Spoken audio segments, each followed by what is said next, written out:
அஸ்ஸலாமு அலைக்கும் வரஹ்மத்துல்லாஹி வபரகாத்துஹு. இது உங்கள் ரமதான் மீடியா.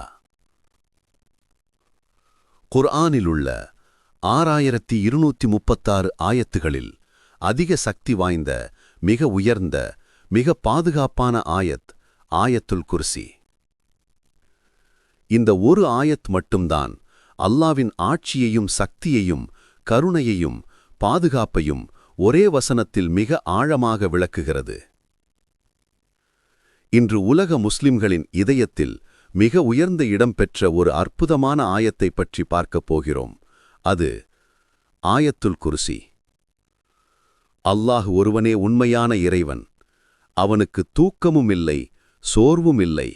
எப்போதும் உயிருடன் இருப்பவன், எல்லாவற்றையும் காப்பாற்றுபவன். வானங்களிலும் பூமியிலும் நாம் பார்க்கும் அனைத்தும் அவனுடையது.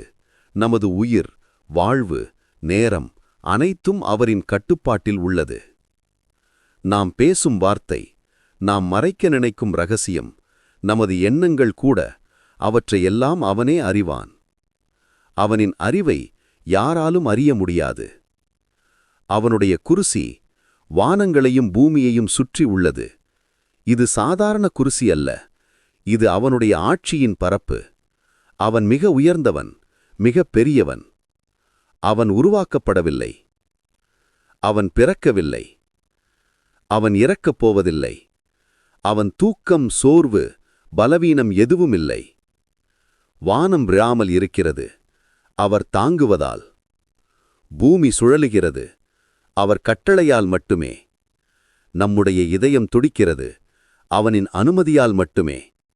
ஒவ்வொரு செடியும் வளருகிறது, அவனின் ஆற்றலினால் மட்டுமே. அவன் எப்போதும் நம்மை கவனித்துக் கொண்டிருக்கிறான். நாம் தூங்கும்போது கூட அவன் நம்மை காக்கிறான். ஒரு கணம் கூட அவன் சக்தி குறையாது. மனிதன் பலவீனமானவன், அல்லாஹ் எப்போதும் விழித்திருப்பவன். ஆயத்துல் குர்சி படித்தால் ஷைத்தான் உங்கள் வீட்டுக்கு வர முடியாது. இரவில் படித்தால் ஒரு மலக் காலை வரை உங்களுக்காக காத்திருப்பார். நபி ஸல்லல்லாஹு அலைஹி வஸல்லம் அவர்கள் கூறினார்கள், ஒவ்வொரு தொழுகைக்குப் பிறகும் ஆயத்துல் குர்சி ஓதி வந்தால் அவர் கண்டிப்பாக ஜன்னத்தில் நுழைவார் என்று. அல்லாஹ் நமக்கு இந்த அற்புதமான ஆயத்தை படிப்பதற்கும் அதை வாழ்க்கையில் அமல்படுத்துவதற்கும் தௌஃபீக் அளிக்கட்டும். இது உங்கள் ரமதான் மீடியா. அடுத்த வீடியோவில் மீண்டும் சந்திப்போம், இன்ஷா அல்லாஹ்.